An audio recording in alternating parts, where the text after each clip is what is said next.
Karachi grammar school, HSN college اور پھر Oxford university سے تعلیم حاصل کرنے کے باوجود ان کا رویہ اپنے لوگوں کے ساتھ وہی تھا جو ان کے باپ دادا کا تھا۔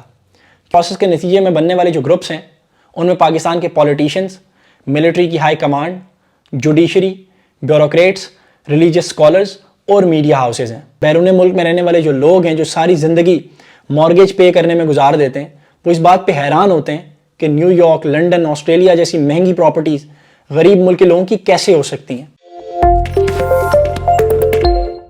اگر آپ پاکستان کو ایک لمحے کے لیے اپنے ذہن میں سوچیں تو مسائل کا ایک طوفان ہے جو آپ کی آنکھوں کے سامنے آ جائے گا۔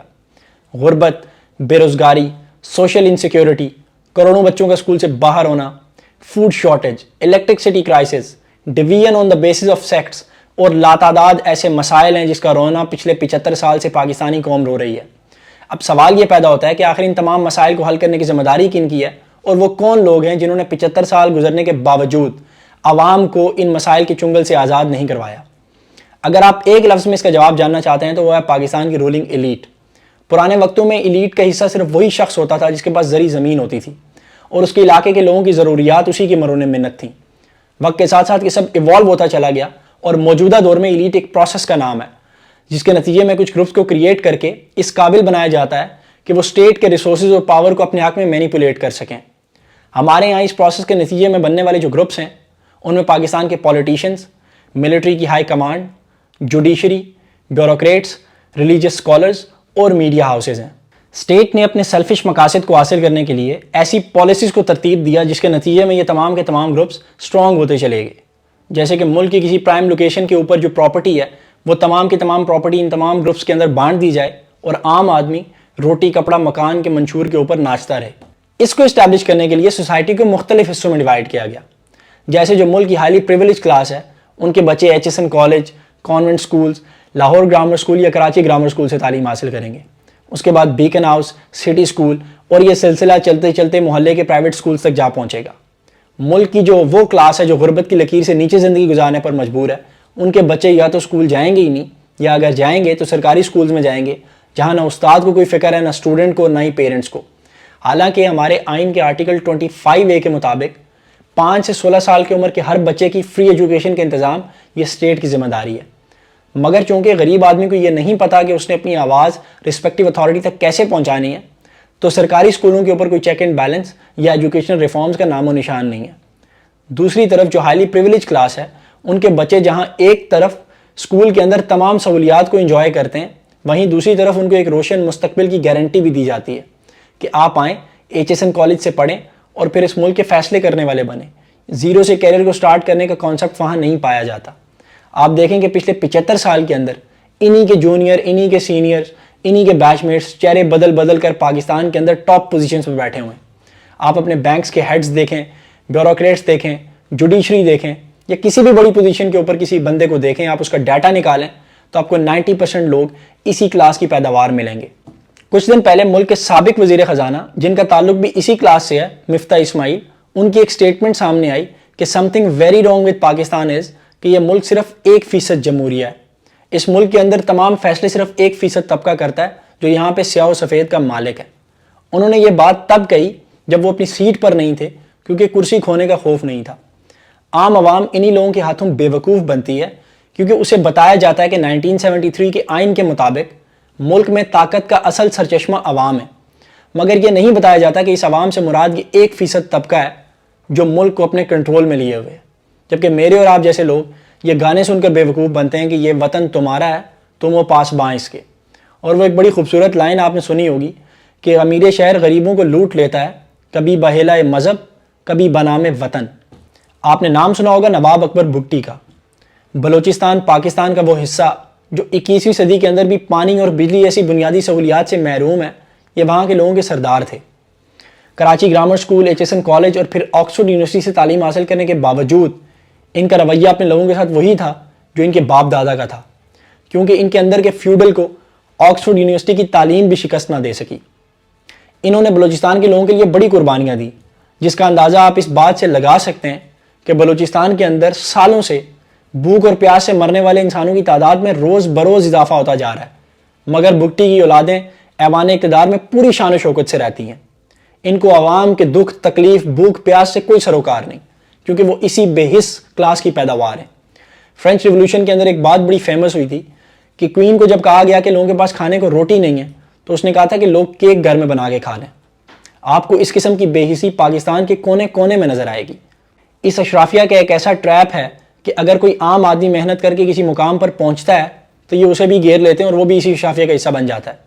اعظم سواتی جیسے لوگ بڑے ہمبل بیک گراؤنڈ سے جو نکلے، زندگی میں تمام پرابلمز کو فیس کیا، آپ ان کے حلقے میں جا کے دیکھیں، عوام کا وہی رونا ہے جو سندھ کی عوام کا رونا ہے۔ اس اشرافیہ کے پاس ملک کے اندر ملک کے باہر بے انتہا ایسٹس ہیں، کہیں ڈالرز کی شکل میں، کہیں مہنگی مہنگی پراپرٹیز کی شکل میں۔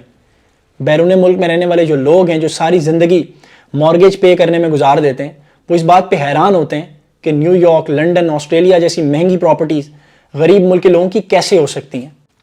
پبلک پر اپنا سافٹ امیج شو کرنے کے لیے یہ لوگ NGOs بنا لیتے ہیں، پھر ان کے لنکس ہوتے ہیں، ان کے پاس فورن ایڈ آتی ہے جو کبھی بھی عام آدمی تک نہیں پہنچ پاتی، وہ انہیں تمام خاندانوں کے اندر بانٹ دی جاتی ہے، پھر کبھی فلور ملز بنتی ہیں یا کبھی شوگر ملز بنتی ہیں۔ سوسائٹی میں اپنا سافٹ امیج مینٹین کرنے کے لیے یہ لوگ میڈیا کا سہارا لیتے ہیں، بڑے بڑے اینکرز کو لاکھوں روپے دیے جاتے ہیں ایک ایک ایپیسوڈ کرنے کے اوپر، پورے 5 سال یہ اپنے حلقوں کا رخ نہیں کرتے، اس ایلیٹ کلاس سے باہر نہیں نکلتے، الیکشنز کے دنوں میں ہر غریب آدمی کے فوتگی یا شادی کے اوپر یہ لوگ پہنچ جاتے ہیں، کیونکہ انہیں پتہ ہے کہ ہم نے ان کو ذہنی طور پر غلام کیسے رکھنا ہے۔ اس کے بارے میں تیمینہ دورانی نے مائی فیوڈل لارڈ کے اندر بتایا ہوا ہے۔ غلامی کی آخری حد ہمیں اپنی سوسائٹی میں تب نظر آتی ہے جب اسی کلاس کے لوگوں کے لیے ہمارے ملک کی سڑکوں کے اوپر روٹ لگتا ہے اور عام آدمی 20 سے 30 منٹ تک روڈ پر ویسے ہی بیٹھا انتظار کرتا رہتا ہے۔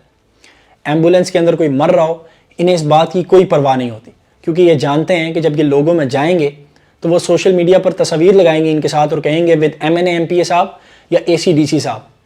آسٹریلیا کے ایکس پرائم منسٹر تھے اسکاٹ موریسن، وہ ایک بار ریجنل ایریا میں پریس کانفرنس کر رہا تھا تو ایک شخص نے اپنے لان کے اندر بیج بوئے ہوئے تھے، وہ باہر آیا، اس نے کہا کہ یہاں سے سب لوگ ہٹ جائیں کیونکہ میں نے یہاں پہ بیج بوئے ہوئے۔ پرائم منسٹر نے ایکسکیوز کیا اور سب لوگ سائڈ پہ ہو کے پریس کانفرنس کرنے لگ گئے۔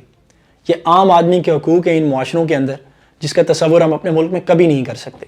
انٹرسٹنگ چیز ہمارے معاشرے کی یہ ہے کہ یہ ایلیٹ سسٹم نسل در نسل چلتا رہتا ہے، کوئی اپنی اولاد کے لیے ورثے میں پورا حلقہ چھوڑ جاتا ہے، کوئی لاکھوں مریدین دے جاتا ہے، کسی کیس میں پوری پارٹی دے دی جاتی ہے۔ بلاول بھٹو نے جب پیپلز پارٹی کی لیڈرشپ سنبھالی تب ان کی ایج 20 سال تھی اور وہ بیچلرز کر رہے تھے۔ پاور ڈومیننس کا یہ عالم ہے ان کے لیے کہ اگر یہ قتل بھی کر دیں تو کوئی بڑی بات نہیں، کیونکہ یہ پولیس کے تھرو دوسری پارٹی کے اوپر پریشر ڈالتے ہیں، بلیک میل کرتے ہیں اور انہیں پیسے دے کے خاموش کروا دیتے ہیں۔ شاہ رخ جتوئی کا کیس آپ سب کے سامنے ہے۔ بے نظیر بھٹو صاحبہ کی جو بیٹی ہیں آصفہ بھٹو زرداری، ان پہ جب ایک ڈرون کیمرہ نے آ کے ہٹ کیا ان کے سر پہ تو FIR کروائی گئی کہ قتل کرنے کی سازش کی گئی ہے، جبکہ عام لوگ یہاں پہ لاکھوں کی تعداد میں مرتے ہیں جن کا پوچھنے والا کوئی نہیں ہے۔ ایک اور کیس کے اندر ایک فیمس لائر کا بیٹا شاہ حسین، 7 سال کی قید کی سزا ہوئی خدیجہ صدیقی پہ تشدد کرنے کے جرم میں۔ ہائر کورٹ میں وہ گیا جہاں ہم یہ ایکسپیکٹ کر رہے تھے کہ شاید زیادہ انصاف ملے گا، مگر اس کی سزا کو کم کر کے 4 سال کیا گیا۔ خدیجہ صدیقی اس نظام انصاف کا دروازہ کھٹکھٹاتی رہیں، مگر نظام انصاف ہمیشہ کی طرح سویا رہا۔ اس کے علاوہ اس ایلیٹ کلاس کا جو اپنے گھر کے ملازمین کے ساتھ رویہ ہے، اس کی ویڈیوز بھی اکثر سوشل میڈیا پہ گردش کرتی رہتی ہیں۔ غریدہ فاروقی صاحبہ، جن کے اوپر یہ الزام لگا کہ انہوں نے اپنے گھر کے اندر کام کرنے والی کمسن بچی پہ تشدد کیا، وہ بھی اکثر ہیومن رائٹس کے اوپر لیکچر دیتی رہتی ہیں اپنے پروگرامز میں۔ اس کے علاوہ ایک اور ماڈل نادیہ حسین ہے، جب ان پہ تشدد کا الزام آیا تو انہوں نے دوسری فیملی کو پیسے دے کے خاموش کروا دیا۔ سیکیورٹی گارڈز کو تھپڑ مارنا، ویٹر کو پورے مال کے سامنے بے عزت کرنا، یہ سب خاصا ہے اس ایلیٹ کلاس کا۔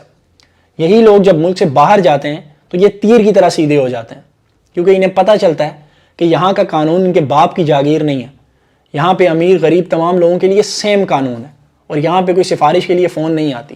ہمارا پیارا وطن ہمیشہ سے تباہی کے دہانے پر تھا اور آج بھی ہے۔ لوگ کہیں پہ بھوک کی خوف سے اپنے بچوں کے گلے کاٹ رہے ہیں تو کہیں پہ ان کو بیچ رہے ہیں۔ کوئی خود کو بجلی کی تاروں سے موت دے رہا ہے تو کوئی مینار پاکستان سے چھلانگ لگا کر خود کو موت کے حوالے کر رہا ہے۔ کیا یہ سب کچھ نارمل ہے؟ نہیں، ہمارا معاشرہ مکمل طور پر ایموشنلی اور مینٹلی برباد ہو چکا ہے۔ سانس لینے کو آزاد فضا میسر نہیں ہے، کیونکہ اس ایلیٹ کلاس نے شہروں کے اندر اپنی فیکٹریز بنا دی ہیں۔ عوام بے بسی کی تصویر بنی ہوئی ہے۔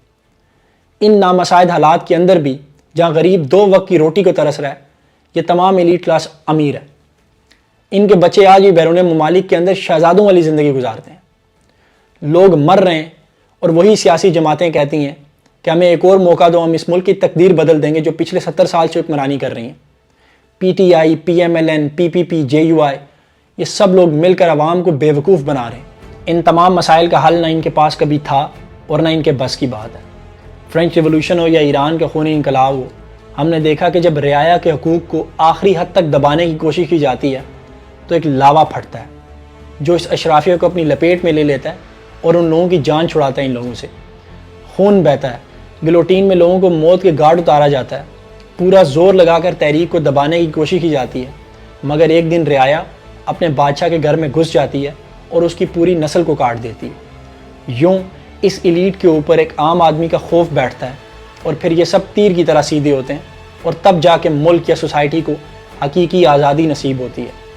شاید قدرت نے ہمارے حصے میں بھی ایسا کوئی انقلاب لکھا ہو، تب تک ہم سب کو اپنے حصے کی شمع کو جلائے رکھنا ہے تاکہ کل کو یہ ملال نہ ہو کہ شکوہ ظلمت شب سے تو کہیں بہتر تھا اپنے حصے کی شمع جلاتے جاتے۔